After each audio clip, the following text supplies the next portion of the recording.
It wasn't a summit. It was an ambush dressed in formality.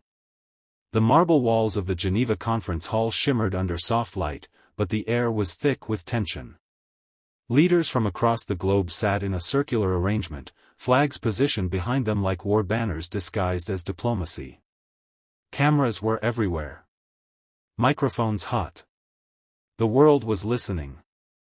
At the center sat Senator J.D. Vance, sharp-suited, jaw-locked, eyes fixed like a hawk on one man, Captain Ibrahim Traoré, seated just opposite. Young, calm, unreadable. He wore no tie, no smile. Just a military jacket and the weight of a continent on his shoulders. "This world has rules," J.D. Vance said, leaning forward. "And you, Captain Traoré, don't seem to understand them. There's order here. Institutions. Protocol. Power." Traoré didn't blink. He let the silence stretch. Vance pushed further. "You want to nationalize your resources. Kick out our companies. Refuse foreign oversight. You don't belong in this world order." The room shifted. Some diplomats looked down. Others watched, intrigued, like an explosion might go off. Traoré finally leaned forward. "Then I'll break it." The room froze. The translator paused, almost not believing what she was reading aloud in English, French, and Mandarin. But the words were precise. J.D. Vance gave a tight laugh, the kind used to mask offense. "Is that a threat?" "No," Traoré replied evenly. "That's a diagnosis." From that moment, everything changed. What was scheduled as a routine global economic meeting had now become a battlefield of ideologies. Behind the polished speeches and polite nods, a raw confrontation had begun. It was the old world versus the rising voice of the uninvited. And in that quiet tension, cameras zoomed in. The West saw a rebel. The oppressed saw a warrior. But the world saw a line drawn, and one man daring to cross it. The applause had been polite, short-lived, and mostly fake. After the cameras were turned off and the press shuffled out, the real meetings began, the ones behind closed doors, away from the public eye. In a dimly lit chamber 3 floors below the main hall, 5 Western leaders gathered. J.D. Vance was already there, his tie loosened, his voice tighter than ever. "You all heard him," Vance said, pacing in front of a long mahogany table. He didn't blink. He didn't flinch. He told the entire world, in front of cameras, that he's ready to shatter the very structure we built. The Canadian Prime Minister muttered, "Maybe he's bluffing." Vance turned sharply. Traoré doesn't bluff. He moves like a soldier but thinks like a revolutionary. That's dangerous. Across the table, a European trade minister tossed a folder down. Inside were satellite images, a new port being constructed in Burkina Faso's south, built by Chinese contractors. A new oil pipeline being negotiated with Russia. French mining companies had already been expelled. American consultants had been deported. "He's replacing us," whispered the German envoy. "Piece by piece." Vance slammed his hand down. "No, he's replacing the order. And if we let that model succeed, others will follow. Mali. Niger. Maybe even nations we thought were allies." Silence. Then the British Foreign Secretary leaned forward, clearing her throat. "So what's the plan?" Vance didn't hesitate. "We box him in. Economically, diplomatically, psychologically. We make him look like a tyrant, isolate him, push him into a corner. And when he bites back, he will," muttered someone. "We call it aggression. And we respond." There it was. Not a war plan. Not yet. But a psychological siege in the making. Meanwhile, Traoré was in a modest hotel room across town, not a suite, not luxury. Just a chair, a desk, and a dozen folders spread across it. Each one marked with the seal of a different country. He wasn't resting. He was reading the rules, so he could break them precisely. Traoré stood in front of a mirror. Not out of vanity, but calculation. His jacket, a deep forest green, bore no medals, only a small embroidered emblem of Burkina Faso. Every inch of his appearance was intentional. Clean. Disciplined. Undeniably African. He didn't dress to impress them. He dressed to remind them. Across the city, J.D. Vance was on air with a major American network. The host smiled with polished teeth, but the questions had fangs. Senator Vance, you shared a stage with Ibrahim Traoré yesterday. Some say it was one of the most defiant speeches ever made against the Western-led world order. What's your response? Vance folded his hands. My response is simple, he said. Traoré misunderstands how power works. You can't just walk into a room and declare yourself an equal. You earn that place. You align. You compromise. He refuses to do either. Or, the host interjected, he believes you've compromised too much. Vance chuckled tightly. No. He just wants to tear the whole table down. That's not leadership. That's chaos. Back in the hotel, Traoré turned the TV off. He walked to the window and watched the city below. From this angle, Washington looked orderly. Powerful. Like a fortress of reason. But he knew better. Control, he'd learned in the military, is an illusion. The tighter you try to hold it, the faster it slips through your fingers. His aide, a former intelligence officer named Diallo, stepped into the room. They've started the smear campaign, Diallo said, holding a tablet. Headlines: Traoré's hidden ties to China, is Burkina Faso becoming a dictatorship?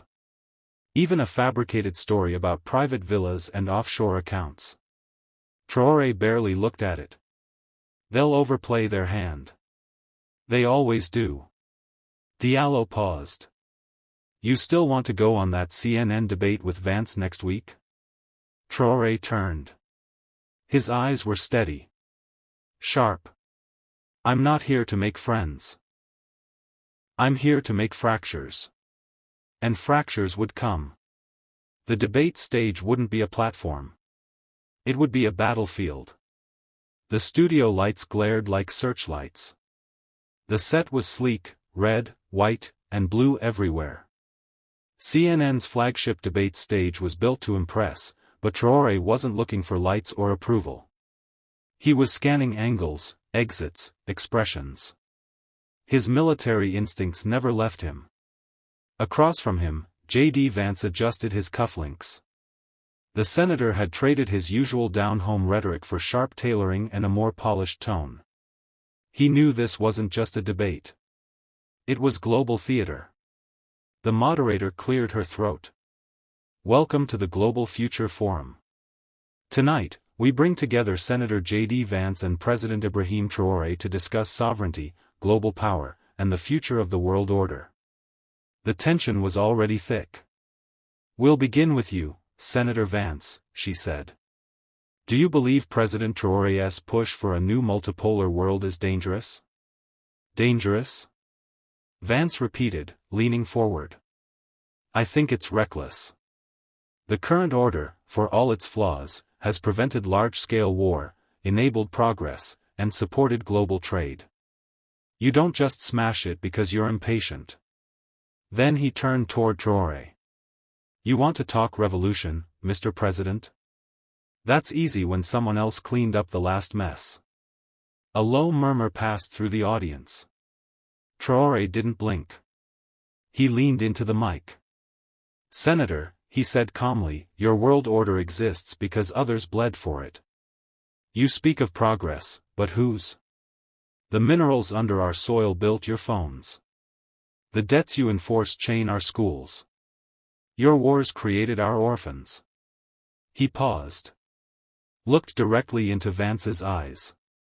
I'm not here to smash your system. I'm here to show it was never built for us in the first place. The audience was silent.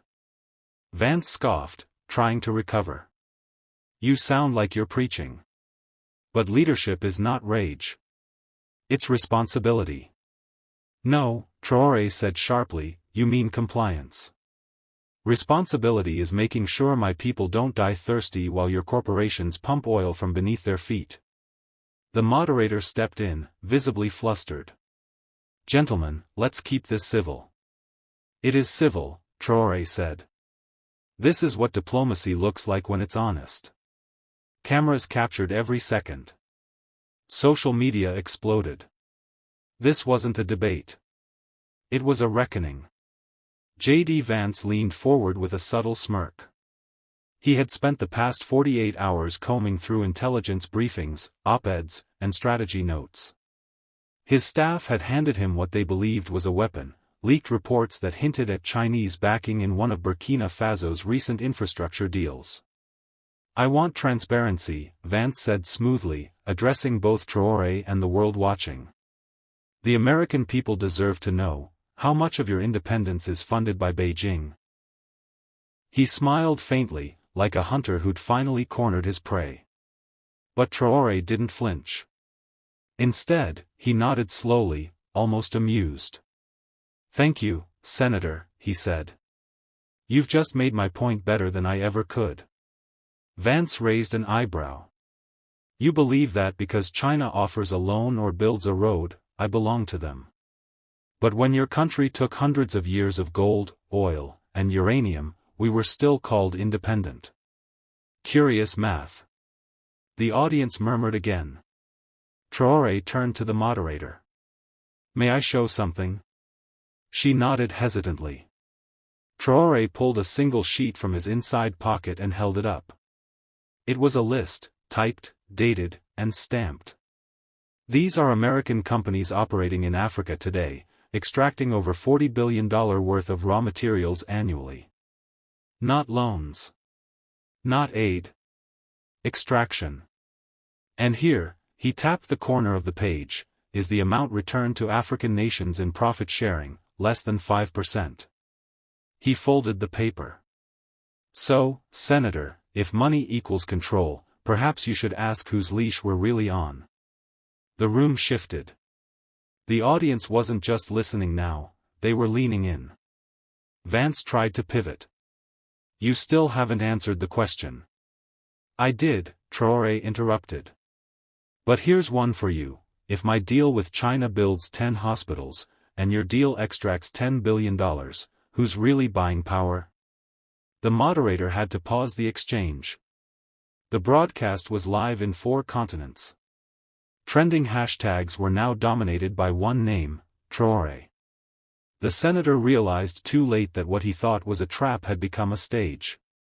And the man he tried to corner now stood tall at its center. After the heated exchange, the studio fell eerily silent. The moderator shuffled her notes, unsure how to continue. Even the cameras seemed to pause, as if the tension itself needed a moment to breathe. Traoré had stopped speaking, but the weight of his words lingered like smoke. J.D. Vance, visibly unsettled, tried to fill the silence. Look, I respect your passion, Captain, sorry, President Traoré, but passion doesn't build systems. It doesn't keep order. It doesn't. Traoré raised his hand. The gesture was small but commanding, like an officer silencing a room. And the room did go silent. You speak of order, Traoré said, voice calm but cutting. But your order is built on the silence of others. For decades, we have been silent.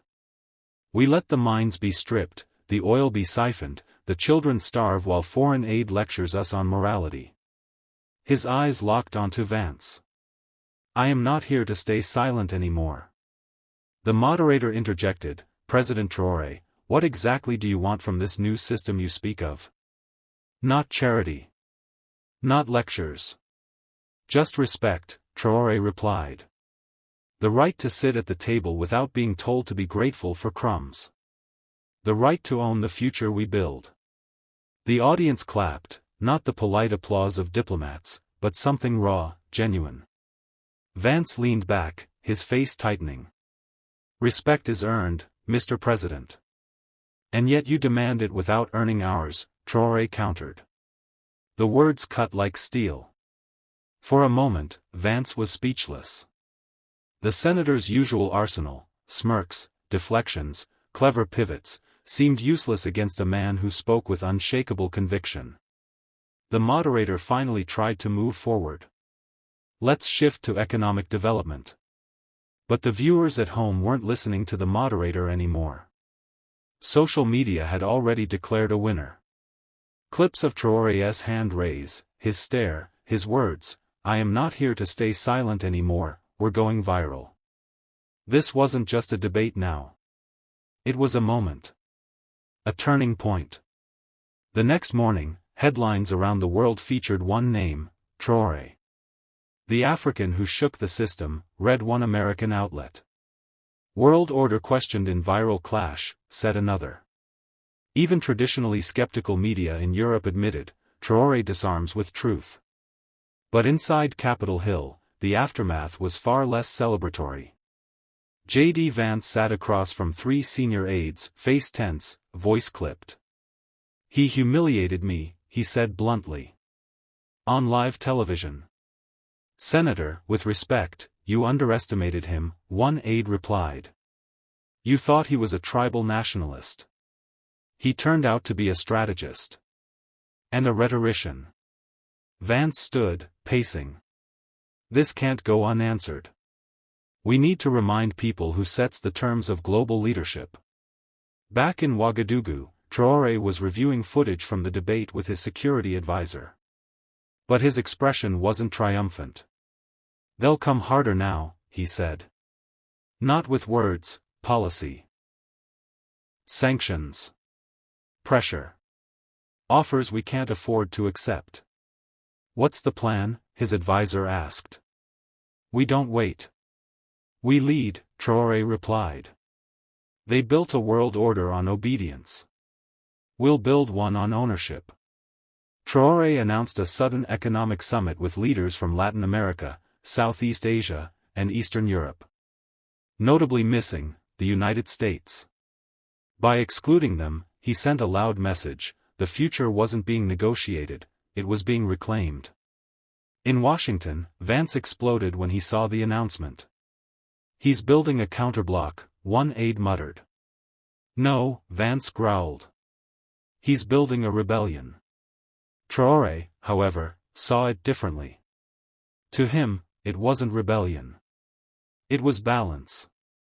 A necessary recalibration of power.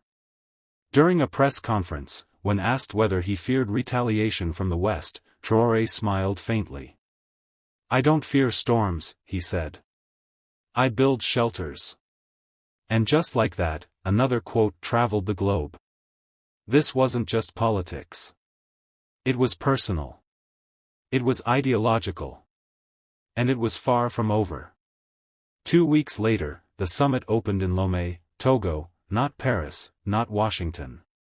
Cameras flashed as leaders from over 20 nations arrived, each greeted personally by Ibrahim Traoré. No suits, no teleprompters.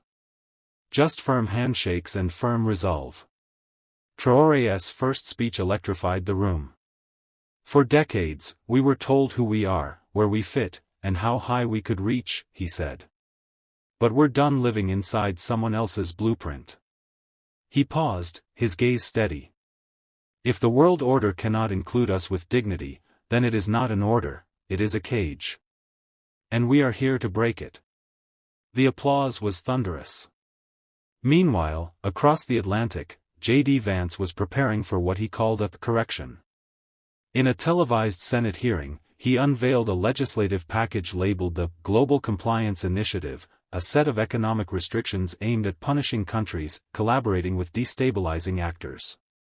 Burkina Faso was top of the list. But the backlash was instant. American college students protested, citing neocolonialism.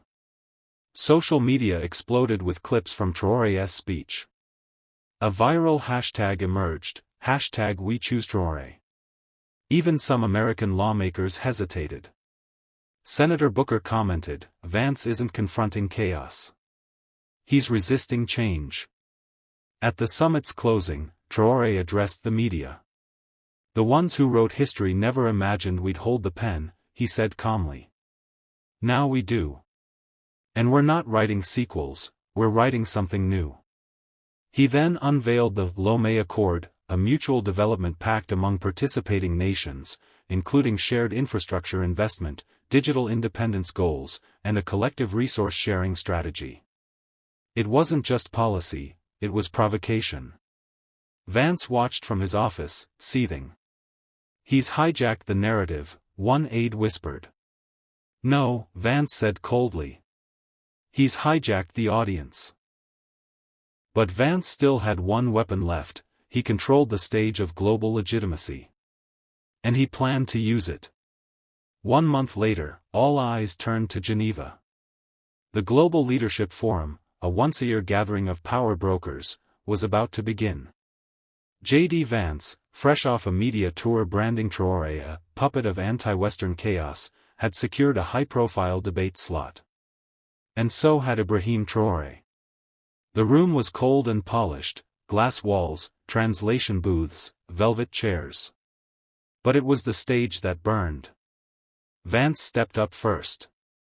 He opened with poise, his voice like a practiced sermon. "We cannot let emotional revolutionaries undermine centuries of institutional wisdom. The world works because we have rules. And rules require order." Polite applause followed. But it was thin. Then Traoré walked on. No script. No fear. Only purpose. He looked at Vance. Then the audience. Then the flags behind them all. "You speak of rules," he began. "But who wrote them? You speak of order. But who gets to stand, and who is told to kneel in that order?"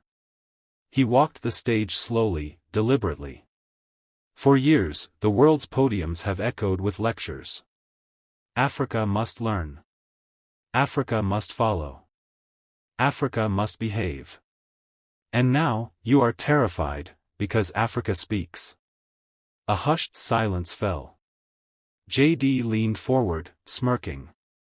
"You're romanticizing rebellion. That's not leadership." "No," Traoré replied, voice steady, "I'm revealing your illusion. Leadership isn't maintaining a table you built. It's having the courage to flip it when it's rotten." Gasps. Cameras flashed. The moderator froze. Vance's face twitched, just slightly. Traoré continued, his voice rising not with anger, but clarity. "I do not reject order. I reject hypocrisy. I reject empires pretending to be teachers. I reject those who sell security while breeding instability." Thunderous applause erupted, this time loud, sustained, global. Vance looked rattled. He hadn't expected applause. He hadn't expected truth to land harder than rhetoric. Backstage, a BBC reporter whispered into her mic, "This wasn't just a debate. This was a shift in gravity." Because in that moment, it became clear. The old world had a microphone. But the new world had the room. The forum ended, but the echo didn't. Clips of the debate flooded every platform. "Traoré dismantles Western narrative in 7 minutes," read one headline. Another, "The day the Global South spoke back." In Washington, Vance tried damage control. Traoré's comments were emotional, not strategic, he told a morning show. But the host raised an eyebrow. "Senator, emotions don't get standing ovations in Geneva. Truth does." In Paris, Berlin, and London, foreign policy analysts scrambled. Reports now warned of a growing leadership vacuum that the West could no longer fill alone. And in Ouagadougou, the crowds danced in the streets. Traoré didn't tweet. He didn't issue statements. He just worked. He invited non-aligned nations to Burkina Faso for the first Sovereignty Forum, a gathering of countries tired of old hierarchies. He froze new mining contracts until a full audit exposed which deals were rigged. And he announced that Burkina Faso would begin a global legal challenge against exploitative colonial-era agreements still in force. Behind the scenes, allies whispered, "He's just one man. He can't win this fight." But the youth had another take, "He's not fighting alone. He's giving us the fight." Back in the U.S., a young reporter asked Vance during a press event, "Senator, what would you say to Traoré now?" Vance hesitated. He looked down. "I'd say, the world's changing faster than we planned for." The camera didn't blink. Neither did the audience. In Burkina Faso, Traoré stood on the roof of a newly completed school in the eastern province. Beside him were children holding books, not flags. Behind him, the hills stretched free and wide. A general turned to him. "The world expected you to fall after that poison. Instead, you stood taller." Traoré smiled. "That's the thing about their rules. They only work if we believe them." He paused, looking at the sky. "And we stopped believing. They told him he didn't belong. He proved the room was too small. They said the world order was set. He didn't just question it, he cracked it open." Traoré didn't ask to lead a revolution. But when history called, he answered without flinching. He wasn't there to make noise. He was there to make space, for the silenced, the dismissed, the underestimated. And when the curtain dropped, it wasn't applause he waited for. It was impact. Because some men follow the rules. Others write new ones.